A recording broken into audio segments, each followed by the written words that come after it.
David Bowie. I'm walking on the ceiling. Now I'm walking on the walls. This doesn't sound like David Bowie at all. Brett.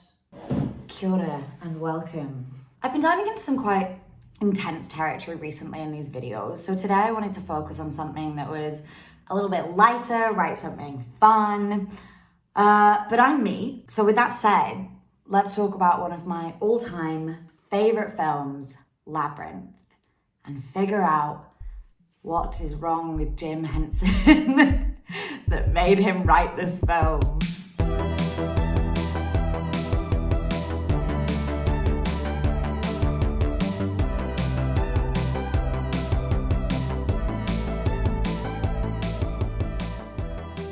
Labyrinth is a part puppetry live-action musical directed by Jim Henson. Sadly, Jim only actually lived until he was 53, but in his time created The Muppets, Fraggle Rock, Dark Crystal, and Labyrinth.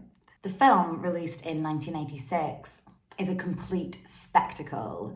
It's whimsical and twisted and funny and dark and stars David Bowie in the world's tightest leggings. Labyrinth follows Sarah, played by Jennifer Connelly, as she navigates a giant mystical labyrinth in order to get back her baby brother, who she accidentally gave to a group of goblins while babysitting him. So, normal teenage stuff. She's challenged to enter the labyrinth by Jareth to get back little Toby, but if she doesn't find him within 13 hours, she'll be stuck in the labyrinth forever. She meets many silly, goofy characters along the way, such as the dwarf Hoggle, talking fox Sir Didymus, and several terrifying creatures that seem more interested in harming her than helping her. The Goblin King himself lurks throughout the labyrinth, sometimes in the form of a barn owl, trying to get Sarah to forget about the babe and tempt her with promises of endless dreams and a powerful union between them. But ultimately, she does find Toby and tells Jareth to piss off in slightly more poetic terms. Don't forget your tea. Very hot. Sarah makes it back to her bedroom where various characters she met along the way appear, including some of those that were trying to, murder her, and they all have a party. The camera pulls out as an owl gazes through the window at the wild scenes inside. So that's the plot laid out. A straightforward hero's journey with a seemingly happy ending. But a common reaction to watching the film is closing your laptop or TV with a smile on your face, sitting back and then asking yourself, what the f*** was that?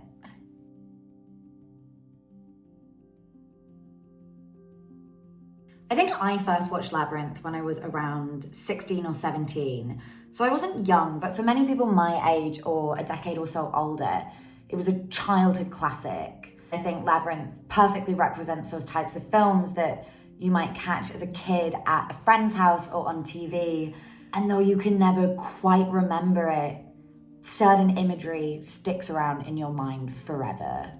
So whether a devoted fan of the film or an accidental viewer, Labyrinth has this intense quality of nostalgia. I wonder if I myself was one of those kids who happened to see it when they were younger, because when I watched it in my teens, I felt so connected to it. Like I was seeing something I'd seen before or even living out one of my own memories. And I didn't think much of its grander meaning, but I knew it made me feel something strange and inexplicable, as if it were touching parts of me that I didn't understand yet. There's a fly in my frame. ASMR. After then doing some reading at the time, I stumbled across a blog post suggesting the film was a portrayal of DID mind control, a form of mind control that the CIA was developing in the 50s and 60s. And although I can't say I believe the Henson Company was trying to portray that in their film, it did open my eyes to other potential darknesses within Labyrinth, particularly pertaining to the dynamic between Jareth and Sarah, and unfortunately pertaining to that haunting bulge. But we'll get to that later. No matter which way you flip it, I think nobody is denying that Labyrinth at its core is a film about growing up. It takes influence from many classics like Alice in Wonderland, Wizard of Oz, Where the Wild Things Are. And Henson said himself he wanted the central idea of the film to be the idea of taking responsibility for one's life, which is one of the neat realizations a teenager experiences. As with Dorothy or Alice, Sarah's experiences force her to grow, with the labyrinth itself acting as a representation of many adult concepts such as decision-making, moral obligation, regret, and determination. But one of the more specific adult themes addressed by the film, whether intentionally or unintentionally, is that of the relationship between the 14-year-old Sarah and the much older Jareth. This is the story of a young girl becoming a woman, but perhaps more by force than yearning.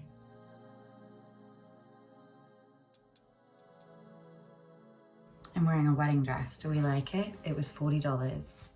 Interestingly, Henson was dedicated to the idea of nailing down a rock star to play the character of Jareth, and considered Prince, Sting, Mick Jagger, and Michael Jackson before landing on Bowie. Given there's a long history with groupies, grooming, and adult men being on the receiving end of blind adoration and praise from young fans, and particularly young female fans in the music industry, I think this choice is far more insidious than it first seems. Sure, he wanted star power and musical talent, but in his own words, Henson saw David Bowie as embodying the adult world. And Bowie's celebrity status, despite his own clean history, represents some of the darkest aspects of adulthood and the relationships that many young women have to the adult men around them. The inherent power dynamic of star and civilian, mystery and predictability, adult and child.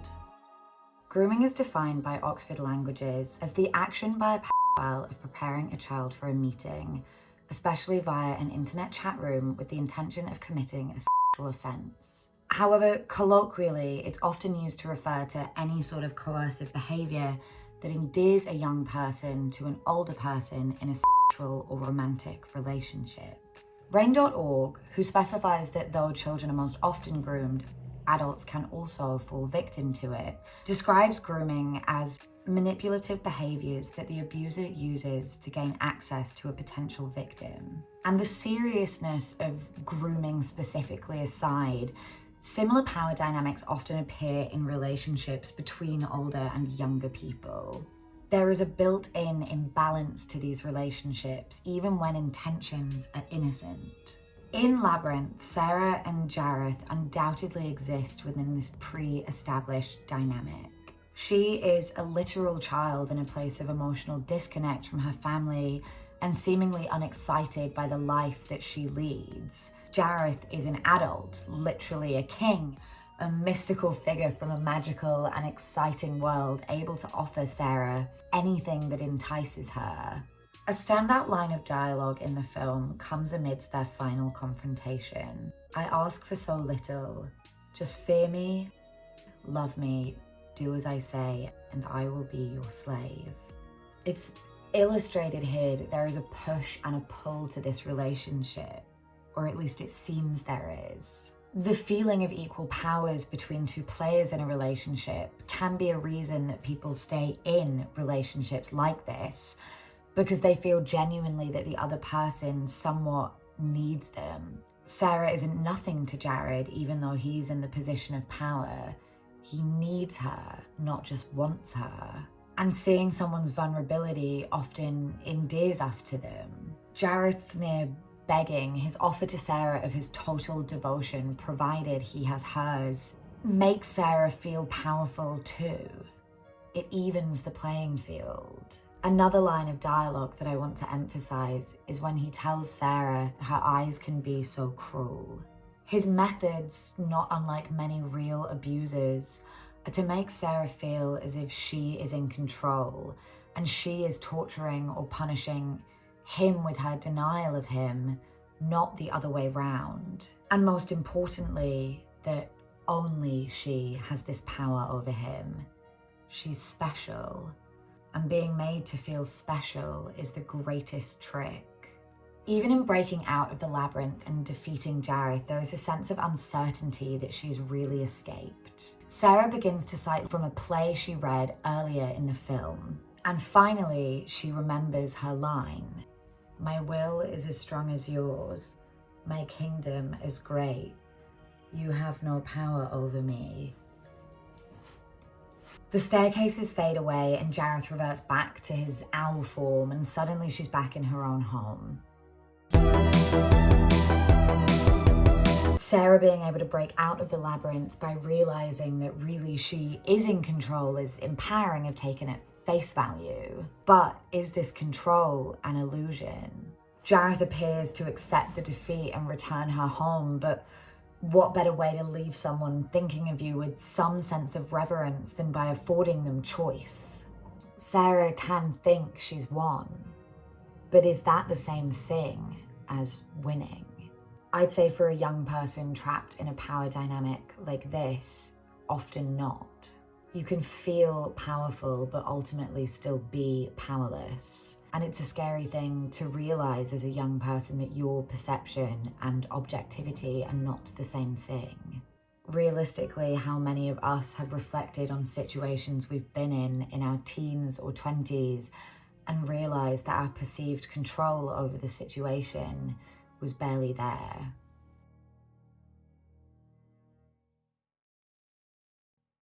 So despite my initial desire to eventually write a video that doesn't end up dealing with something incredibly dark, we now come to the part of the video that accidentally ended up dealing with something incredibly dark.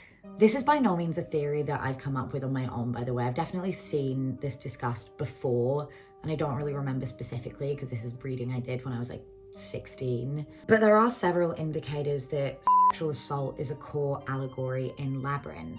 Around the end of the second act, Sarah is given a peach by Hoggle, who is a weird little man who's kind of creepy, but ultimately turns out to be good. However, he is one of Jareth's little worker people. I'm describing this so badly. Sarah's given a peach by Hoggle on Jareth's demand. When she eats it, she falls into a deep sleep and dreams of being at a grand ball. Thus the ball dress. Thank you, everyone. Isn't it gorgeous? She's surrounded by masked strangers, and it really has an eyes wide shut feel. Despite Kubrick's classic actually coming out over a decade later, there's something inherently sexual and uneasy about the whole situation. Notably, a lot of the masks are quite horrific, clear references to skeletons, animals, and even some phallic shapes. The crowd almost feels like a circling pack of vultures as Sarah herself walks through wide-eyed. For the first time in the film, we see her out of her own clothes and dressed in the most beautiful, decadent dress. Her body is much more on display. She has smoky makeup on and flowing hair. Jennifer Connelly is exceptionally beautiful, but throughout the film, she still looks like a tween, which is what she was. But here, in this scene, she is clearly being presented as a woman. The ball acting almost as a twisted cotillion, a welcome to adult society. And Jareth floats through the crowd singing about the sad love in her eyes. He creeps up behind her as she wanders, lost in the crowd, and in one particularly weird shot, appears behind a fan and smiles like a f***ing wolf. It's so animal stalking its prey and so creepy, with this ballad of devotion playing in the background as if it's meant to be romantic. Eventually, Jareth corners her and they briefly dance, Sarah appearing in a trance-like state. In any other film, this would be the beautiful moment where two lovers meet. It has an air of Romeo and Juliet or Cinderella or A Cinderella Story starring Hilary Duff. It's the moment every girl dreams of, except it's not. It's 39-year-old David Bowie in a room full of middle-aged people wearing shaped masks, and as Sarah becomes more aware of her surroundings and a bonging clock reminds her of the limited time she has, she runs from Jareth and the other punters who grab at her with outstretched arms. She smashes a giant mirrored wall, perhaps again another reference to Alice and her looking glass, and breaks out of the ballroom, floating down into what looks like a junkyard. And then she wakes up, alone in the dark, in a pile of rubbish. When the image is described out of context, I'm sure for some it rings a very upsetting bell. The peach she had bitten into is still in her hand, but now with a maggot at the center, and she appears to have no memory of where she's been or where she is. Without making things too graphic, I do want to touch on the way this scene mirrors the experience of someone who may have been date raped. Rohypnol, known colloquially as the roofie, is a fast-acting sleeping pill that may cause memory loss similar to Valium or lorazepam, but is far more potent. In many cases of and sexual assault, Rohypnol has been recorded as a tool used by the perpetrator to sedate their victim. Sarah's lack of memory is not unlike that of someone waking up from a state of induced lethargy caused by Rohypnol. This scene and the ballroom scene that comes before it is in many ways the climax of the film, or at least a really significant turning point. As I said before, it's almost her coming into society as a woman, but there is a sinister suggestion that this serves as a metaphor for some sort of sexual act or violation. A girl's first period, or when she loses her virginity, has for centuries and in many societies been considered the moment that she enters womanhood. And even in non-consensual sexual scenarios, societally there is this air of innocence lost, which I have to clarify is not the case. No matter what somebody else has seemingly taken from you, you are still you, completely whole, and no one else has that power to change you or your body. And of course, this is only an interpretation. She's not actually assaulted in the scene, but even just laying out the facts, she is drugged with the peach, and Jareth entering her dreams is without question a violation of her mind, and the way I see it, representative of a physical violation too. Obviously, the Henson Company has never made mention of it, but this idea is parallel to many of the other core themes of the film. It's another ordeal forcing Sarah to grow up against her will, another transformation. In a behind-the-scenes featurette, one of the filmmakers describes the scene saying, Sarah is still a child and she's walking into this very adult world, and she knows she's not supposed to be there.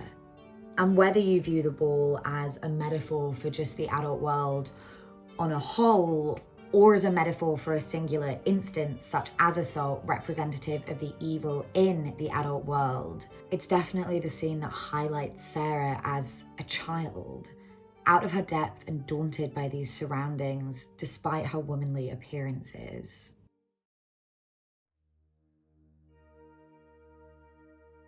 Reaching the final scene of the film, we see Sarah returned home safely and looking into her bedroom mirror, clearly a reference to Alice's looking glass, reflecting on the experiences she's had. She begins to put away some of her childhood belongings and shuts them in a drawer, which again feels like a clear allegory for saying goodbye to her childhood, when suddenly her companions in the labyrinth appear in the mirror and start saying goodbye, telling Sarah that they're always there for her if she needs them. And she tells them she does. Every now and again, for no reason at all, I need you. That's not serving at all. Then one of the weirdest scenes in cinema happens, and they all have a little dance party in her bedroom. There's party hats, streamers, and headless cannibals that tried to eat her mere hours ago. Silliness of this scene aside, this need to be back with her labyrinthian cohort, all possible representations of her trauma and keep them in her life, feels far more than a flippant happy ending to round out the film. Especially the fact that the camera then pans out to reveal Jareth in owl form watching through the bedroom window. This final embracing of the friends she's made in the labyrinth could be seen as something sinister. A subconscious attachment to her trauma and almost a Stockholm Syndrome-like relationship to this terrifying experience. I'd feel differently if only characters like Hoggle or Sir Didymus and Ludo, who all ultimately helped her, were there, but characters who are clearly working against her and trying to keep her in the labyrinth for Jareth are there too. The labyrinth is Jareth's world, so Is the manifestation of these creatures in her room implying that she's really still under his metaphorical spell? The creatures operating as a residual reminder of grooming and assault. But on the other hand, this could be seen in a positive light. A traumatized person making peace with their experiences and understanding that they can't be suppressed or ignored. Maybe Labyrinth wants to tell us that you have survived and you can carry on. I've never felt sure of which sentiment Labyrinth is supposed to leave me feeling. But David Bowie's eerie outro, sung over the last few frames and throughout the credits, makes me feel like we're still supposed to be in Jareth's world, and in that sense, still under his control. I'm laughing that I really sat down trying to write something fun today, and this is what I wrote. Like, I wanted to write jokes. So that's Labyrinth, or at least my interpretation of Labyrinth. But keep in mind, this interpretation isn't supposed to politicize the film. These are the parts of me it has touched on and tapped into, and that's what I found meaning in Henson's incredible story. Thank you for listening, and if you are one of the 54 incredibly sexy people subscribed to this channel, I am obsessed with you, and thank you for being here. Kapai, kakite. Let's dance.